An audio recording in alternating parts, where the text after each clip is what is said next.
Hello. So yesterday I had the amazing privilege and delight to have a conversation with some artists in Abuja, which is in Nigeria in Africa, about a photo festival called the Abuja International Photography Festival. And it's run by a guy called Osaze, who's fantastic. I've had lots of conversations with him over the past year via Zoom through a collective of artists called Collective Moves, which is a global network of artists who have the common themes of co-creation. So he invited two of his young photographer colleagues to come and talk as well and share their work. And I'm going to share that with you now.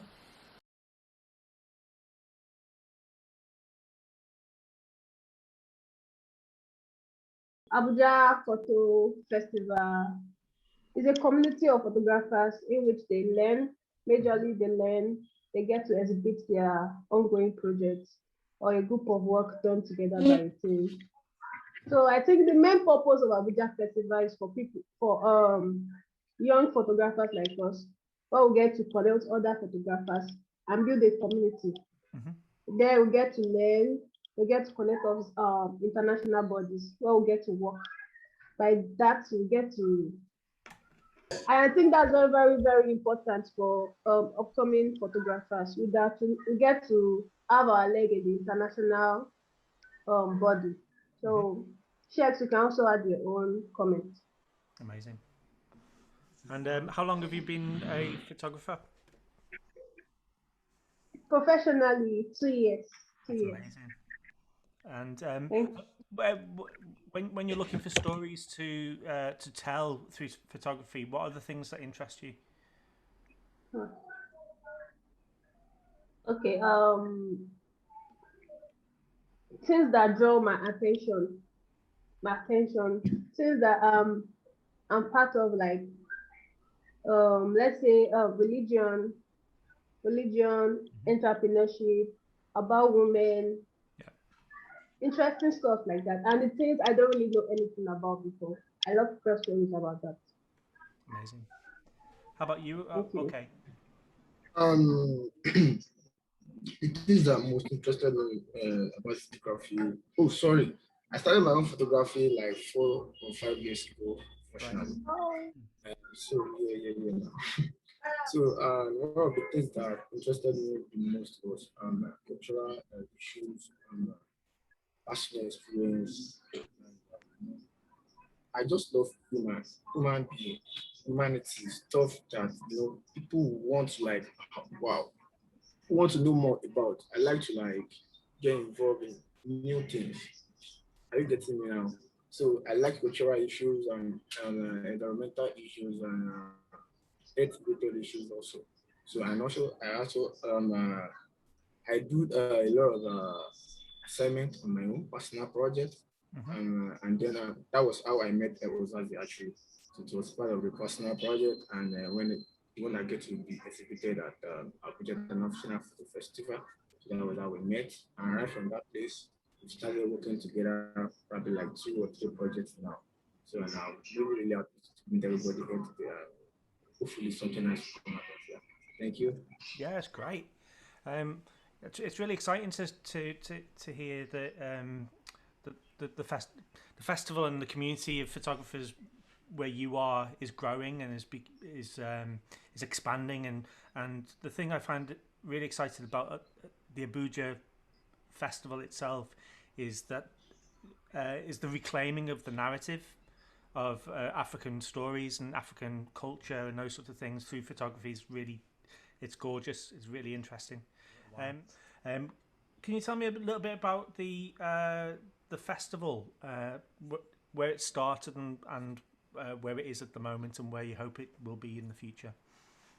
The festival started as an idea to fill a gap where there was this existential experience that they provide young photographers, the opportunity to meet and to learn from each other, to inspire each other. But beyond that, to see how we can begin to explore the tool called photography as a means to which to bring real narrative of identity, social progress, social justice to light. We believe that being an artist, we are the voice of um, of our realities, of our environmental realities, whether it's social environment, it's political environment, cultural environment, or religious environment, as the case may be. We believe that as artists, it is our role to give voice to these issues. It is our role to interrogate these experiences and put it in the context that is very relatable. And there is no way to make a conversation more relatable than making it visual.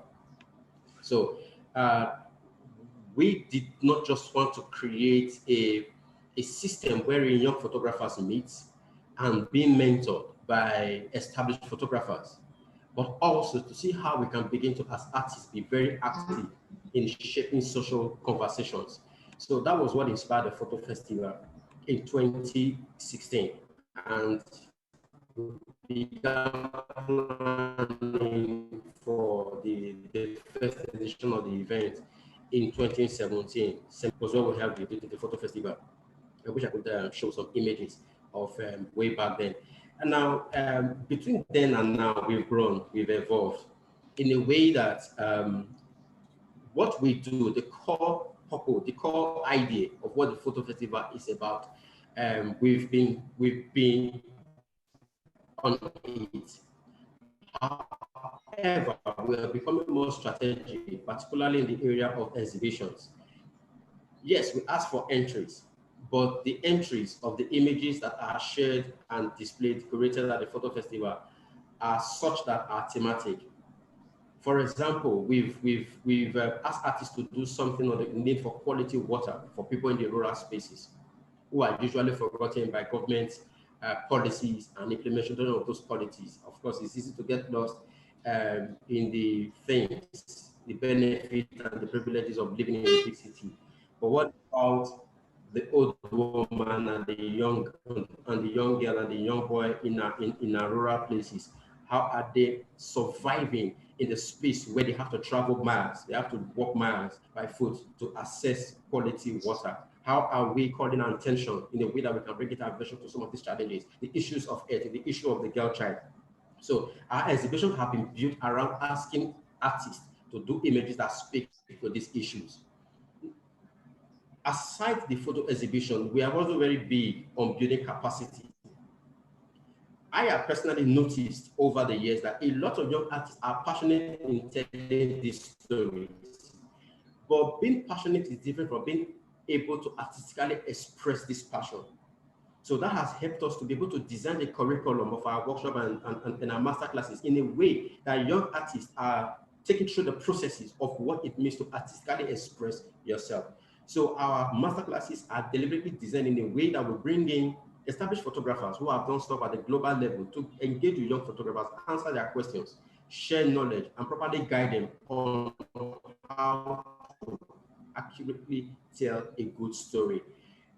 A good story poorly told is as good as a bad story. So we are also very big in telling stories artistically. But what we have done so far in the past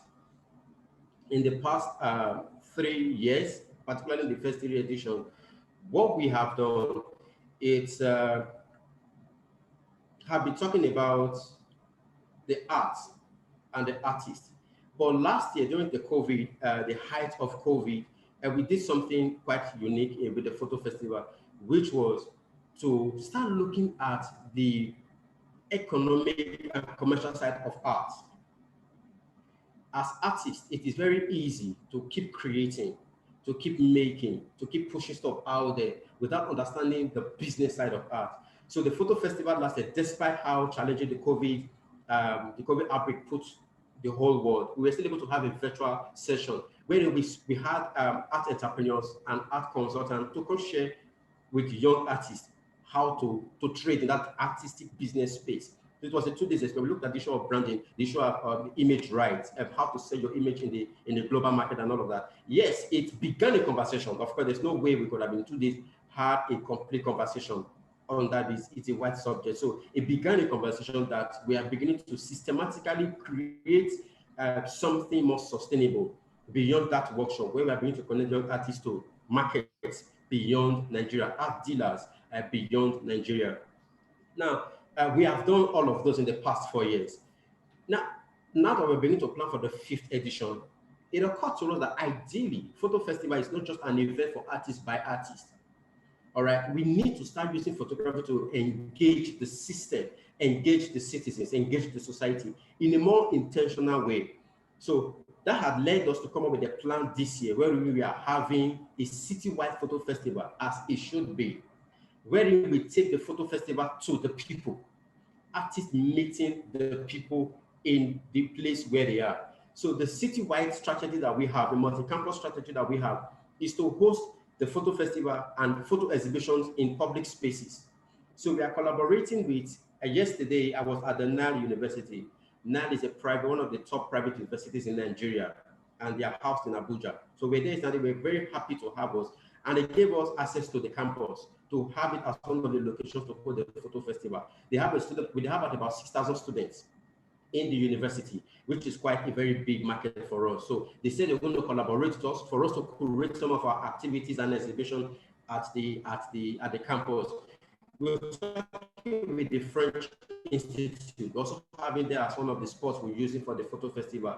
There are some other 2 or 3 art galleries. So, and they are all spread across the city. Yes, you may need to move from one to another in a space of 10-15 minutes by car. All right. But however, we are beginning to spread as against what we usually had in one location. And also the exhibition this time are expressed in 2 folds. First, they are artist driven. Our exhibition this time is artist driven and also public space driven. The artist driven exhibition is such that what we've done before now is to ask for everybody to send in images, and we select, working with artistic directors that volunteer with us to select images that were created. But this time we are particularly reaching out to artists to say, you know what, come and exhibit your body of work. So an artist comes and showcases 4, 5, 6, 7, 8, 9, 10 images on a particular theme, showing us his worldview, his opinion, his values, his ideologies as regards that theme, and those themes as expressed through images. So we are hoping to work with not less than 20 artists this time across different locations.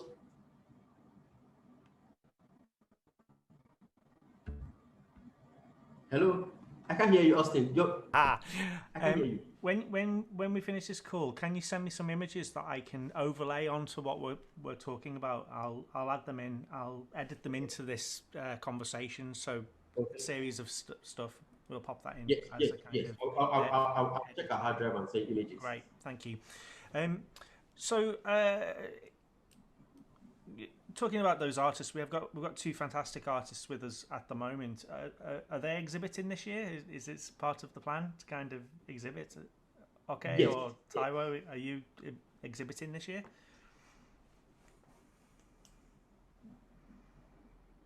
No, I'll look into it, but I'm not sure yet. Oh, go on, you should. You are okay. Yeah, I will. I will. Have you chosen a subject to follow through for your story, for your exhibition? Have you chosen one particular thing to focus on, or is it a mix of works? Tell us a little bit about that. I've read this. Can you see my screen? Yeah, fantastic. Right. This is my bio. Right. First go down. All right. This is part of the project that I was planning to send my post. So that's very look at. Once you guys like see this also. This project is about NSAS. Do you heard about NSAS, Austin? Okay. There was a protest here in Nigeria last year. All right, and there's a big story here. Right, just shift this thing to the corner. All right, so this is the project about police harassment and intimidation in Nigeria. This thing has been happening for many years, and government has been doing nothing about it. So on the 8th of October last year, 2000, yeah. So Nigerian people took the street to protest against harassment of the police and all that. So during the process, the protest, people were killed. Are you with me? Hmm? Yeah, people were killed during the protest, and at one point at the time, people, the government said nobody was killed. So they actually broadcasted on the news and nobody was killed. So that was one of the reasons why I took up my camera and I think I should have this thing documented. So I will show you some of these. Yeah. Right. Can you see this? All right. Right here is the father of the victim. His name is Jimo. He was shot dead in the protest. Now student the bullet shell cover just beside the body of our son, his son, sorry. All right. Like this, let me show you. All right. This is the mother holding the bullet shell of her son, the bullet that killed her son. This was the body. So this first person was his wife. In the middle is the mother, then the father, and the neighbors. All right. That's a very sad picture. All right. This is the brother of the victim, the deceased. Right. This is the brother. And one thing that amazed me the most about the picture was the man that was behind. That man. It was actually, everything was so compelling. The issue, everything. Let me just move on. Okay. The next image is a photo of a young boy, Ghanaian. He was shot multiple times on Sunday when the protest actually. And the guy was coming from mosque actually, and he was shot dead. So this photograph I created, and if you see the photograph very well, you see there's a date written. So that 11/10/2020 was the boy was shot. 13/10/2020, the guy later died at the hospital. Nobody cared.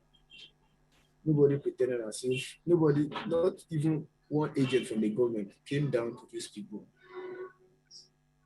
As at that time, I was the only freelance journalist that was following this story from all across Nigeria. I was the only one doing this story. Nobody until now, nobody. All right, this was the parents of the boy. All right, this is the mother. This is the mother of the boy. All right, can you see that way? Yeah. All right, this is the mother of the boy. So part of this image is what I was thinking how to exhibit this year at the Abuja International Photo Festival. And this boy also, this was the junior brother to the slain victim. Although he's a minor, that's why I have to turn him around because of his face. So, and he is holding the picture of his brother. So these are part of the project I wanted to exhibit. Yeah. And this is one of the stories that I'm actually chasing right now. The story of a young girl. She's a girlfriend to one of the victims. So at that time, the girl was pregnant. She was pregnant at the time his husband was killed. Sorry. So she was 6 or 7 months pregnant at the time. And I started to follow her story. So this was the first image I created of her. After that, this was her looking at the photograph of her late boyfriend. I see that she's pregnant. I see her still right. All right. After that, this was the brother of the deceased looking over of his brother. Can you see that? All right. Will I move on? Yeah, absolutely. All right. The images are absolutely wonderful. All right, thank you. All right, this another one. This was the stepmother of the deceased, the friends and the sister. I don't know how to point so that you guys will be seeing my movement with the mouse. I don't know how to do that. Yep. But one way or the other, I believe you guys will be sharing it anyway. We are seeing the movement. We are seeing it. All right. You are seeing the movement. All right. That's Yeah. good. All right. All right. This is the sister. This is the sister. And these are friends and neighbors. Neighbors from the came to know their lost ones. And this is the girl. After she gave birth, so I had to keep checking on her. I went back, and she was so happy to see me. I was so happy to see me. So this is part of the images that I created out there. Right after this, and this is the diapers for you to show that these guys have nothing. They are in deep shit, and the government is not doing anything. Although they said give some people some ransom to like forget what happened, so kind of I don't know what's so called. I forget the name. Sorry, but this isn't getting them anywhere. No justice up to now. Nobody has been arrested. No accountability. All right, this is the mother of the girl of Senat. This is the mother taking care of the boy. All right, I don't know. Can you? Yeah, got this. Got this. Okay. All right. Yeah. After that, this is her. All right. Yeah, I got some friends from the UK who was interested in her story last year when I was documenting her. So they reached out to me. They wanted to support her, although she was in a public secondary school system in Nigeria. So they actually want to send her to private school, and they tried to send some money across. So with that, we were able to admit her into the private secondary school, and this is I don't know if you I want to notice something. You can see here, there's some kind of drop, a liquid drop. It shows she's still breastfeeding. Look at that. And she's in SS1.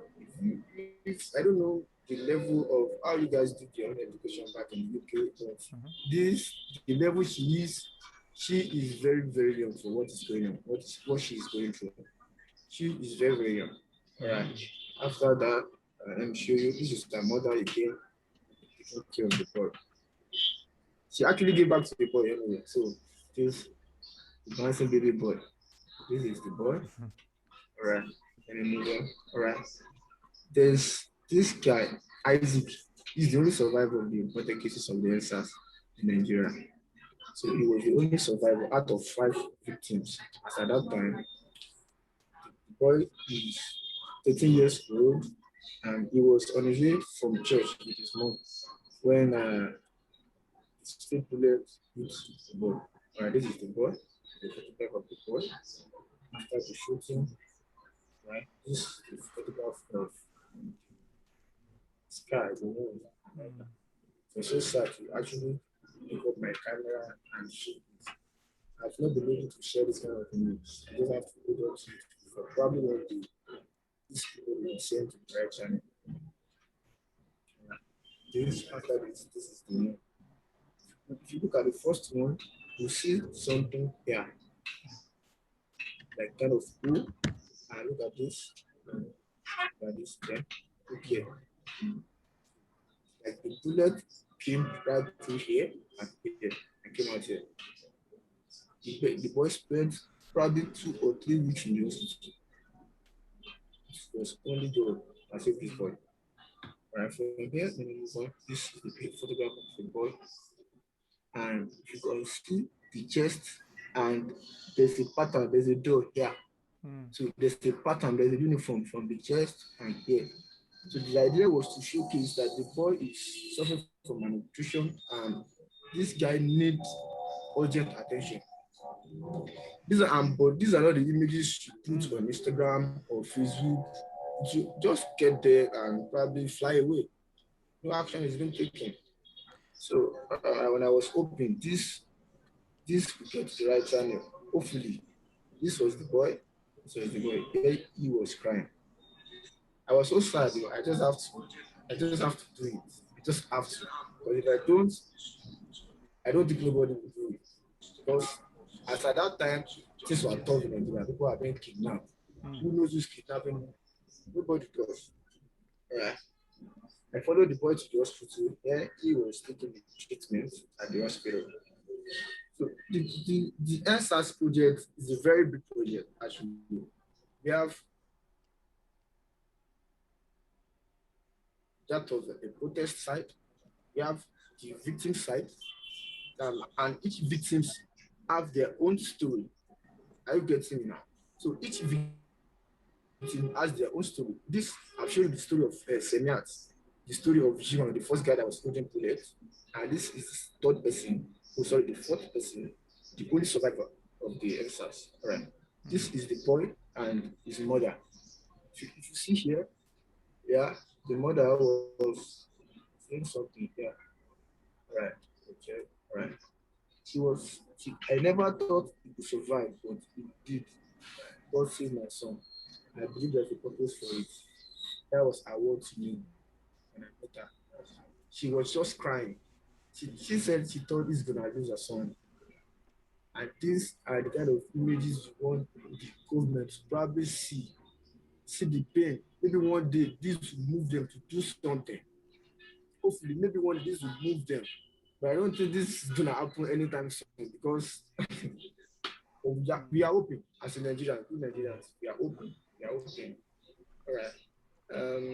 I think from my point of view is that because my job is a storyteller, so I tell stories to mostly young people, but lots of different stories, and the power of words and rhetoric and imagery that an artist can give to the world actually changes the world. So so this picture story that you've presented today, in the telling of it, changes the world in the smallest of ways, but that's a seed that's planted for future generations. So I think the work that you guys are doing in that respect is really important, and a personal story like that presented in the way that you have is both harrowing and beautiful at the same time, because that young boy's story wouldn't have been heard otherwise, because of all of the political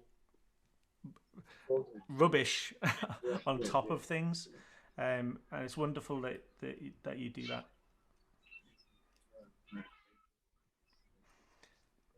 Should I proceed or should just move on to the next person? Yeah, I was just going to try and bring it back to a more general conversation about Abuja Photography Festival and what it hopes to achieve, what its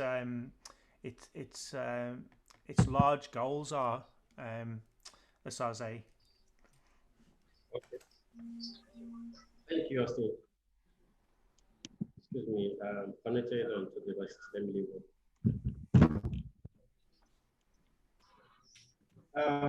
Thank you.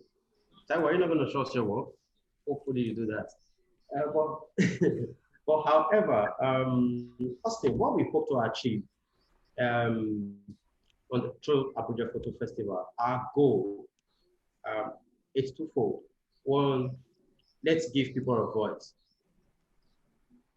Let's give people a voice. We cannot have enough people speaking about issues that matter. We cannot have enough of them. Let's give young people a voice, particularly the fact that Nigeria is a country of young people. We have over 65% of the population, 65 to 70% of the population to be young people. These people need a platform to make their voice heard. And being artists, Abuja Photo Festival seek to leverage that visual energy and serve as a platform to amplify it for young people. The other objective we seek to achieve is to see how what we do can begin to shape public conversation. So the people in our platform would not only speak, but what they say is shaping conversation.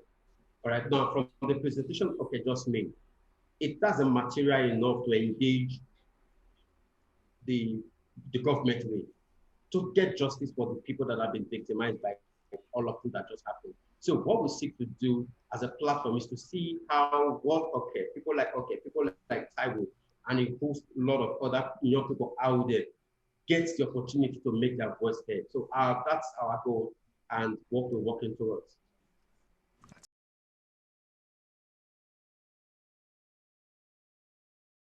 Tata is a project I started off out of curiosity. So I was very, very surprised to see students dressed in traditional clothing and all. My sister was part of them, so I asked her some questions, and she said it's an induction process which involves students dressing up as a Yoruba cultural person. They have to dress as one of the Obatala group. This induction process is just a way of them showing their presence in school. Please, can you go back to the narrative, Shegun? Okay. So induction is done all over the world for performing arts students, performing theater students. It's like a tradition that has to be done for all the students before they start acting on stage. Are you guys with me? Yes, we are with you. Okay, so for this particular school, each ethnic group has their own culture. So I documented the Yoruba culture here. So I intend doing that for the Hausa and the Igbo. So the purpose of this induction process is to make students connect to their heritage. And it's to make, hello? We can hear you. Also good. Go ahead, Taiwo. Go ahead, we can hear you. Okay. It's to make other students Sorry, just connect. Hey, it's to make other students connect to other people's culture where they find themselves. So no matter if you're an Hausa student, if you're Igbo student, you have to partake in that cultural induction. So it's a form of unity for the students also. So if you're an Igbo university, you have to partake in an Igbo culture. So I see it as a form of unity for students generally, apart from the induction process. It's a form of unity for the students to connect to their heritage culture. So Shelly, please can you let us see the picture? Like I said, I did it out of curiosity and it's an ongoing project for me. I intend to document the Igbo culture induction and the Hausa cultural induction. So in the UK, I think they just do it casually. They don't do it culturally in the UK and other places around the world. But in Nigeria, yeah, it's been done culturally. So let's see the pictures, Shegun. So this year, they are dressing up for the induction. They have to put on white, showing the Obatala cultural head. So keep going, Shegun. So this is their face, it's being painted. Keep going. Keep going. Okay, so this is a dance performance on the stage. So this is theater oath of allegiance. Please can you go back to that picture? Yeah, this is a close-up shot of the theater oath of allegiance, showing the name and the signature of students. This is a university in Nigeria. Next.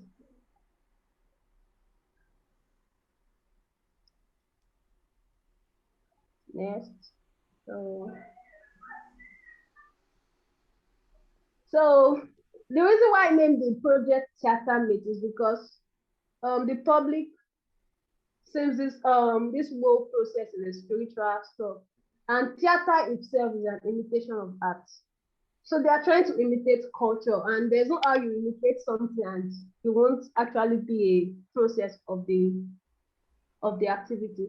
So I'm trying to debunk the fact that they are using students for spiritual process and all. So that's why I'm doing the project. That's great. So this is one of the students too.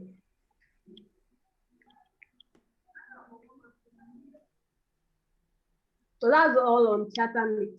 Can we move on to the next project? Or you have any questions? No questions. I just think the images that you're presenting are beautiful, really lovely, very lovely. One of the things I know that Asaze wants to have happen, and this is the reason for this conversation really, is to try and broaden the conversation to some partners and potential collaborators here in the UK. So it'd be good for us to have a little chat about what kind of things you see would be useful to those organisations in terms of an exchange of ideas, an exchange of just how you see that working, Osaze. It's an opportunity for both countries, both at the UK and Nigeria, for exchange of possibilities. We cannot tell the African story enough. African story in all its ramifications, we cannot tell it enough.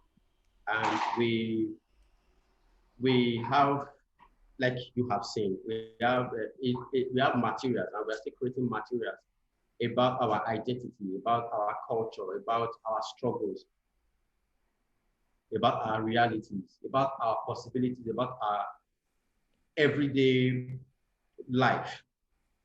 All right. So in that content can begin conversation with our friends in the UK about what it means to be African, about what it means to be us. It can also begin to heighten the reality of our common existence. Like Taiwo rightly said, the way our friends in UK will express culture is different from the way we in Nigeria will express culture. I could imagine our friends in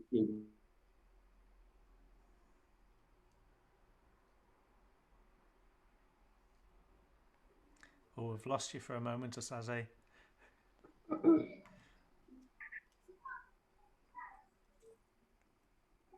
Hello. Hello, I'm still here. Osaze's frozen again. So no, you guys are the ones that are frozen. Oh No, you no, are the one frozen. You'll see when we post this onto Facebook, and your face is like, you'll understand. It was you that was frozen, my friend. So it is an opportunity for us to get our stories heard. All right. So that's one opportunity for us to collaborate. We'll be happy to share our experience. Hello. Yeah, we can hear you. Can you hear me? Yeah. So you're saying that it's an opportunity for us to share our experience. Yeah. Yeah. So as a call out to my friends and colleagues in the UK, we are looking for some amazing organisations to co-host, to collaborate, to think about projects that can happen simultaneously here in the UK and over there in Nigeria. They can follow some of those common themes that both cultures and both societies, both places, global places, all have in terms of wanting to change the world politically, wanting to celebrate what goes on around us, and want to challenge the preconceptions of areas that we live in. So I'm gonna call out to the local open eye galleries to get involved here in the UK, and I'll repost this video in the thread that we were having a conversation on, so people can see it there. The National Museums of Liverpool and those organisations, they need to be telling this story and getting our young people here in Liverpool and in other places in the UK involved in that as well. And if anybody knows anybody wants to fund these projects, let's put that out there as well. These things, they work well with heart and vision, but they need money to support them. So if anyone's got any cash, send it their way. I know that you're launching your website over the weekend into next week. The website name is Abuja International Photo Festival.com. Is that correct? Yes. Great. Yes. So by Monday evening at the close of business, it will be live. Great. I'm going to share my screen to just show the Facebook page so people can see not that. Yeah, so there you go. You can see that. So if you look it up, give it a like, give it a follow, because it is fantastic. They've got some great events that you can sign up across the world. So get involved, and hopefully we can start this ball rolling and make this conversation continue for a few years to come, because I think it's such an exciting project, and I'm going to do my best to get you connected to some of those organisations if I can. Thank you so much. So thank you so much for sharing your work with me, because it's an absolute privilege for me to see and enjoy your work. Actually, it's beautiful and really heartfelt. Thank you. So I'm gonna stop recording. See you again soon, people on Facebook and the world. Bye.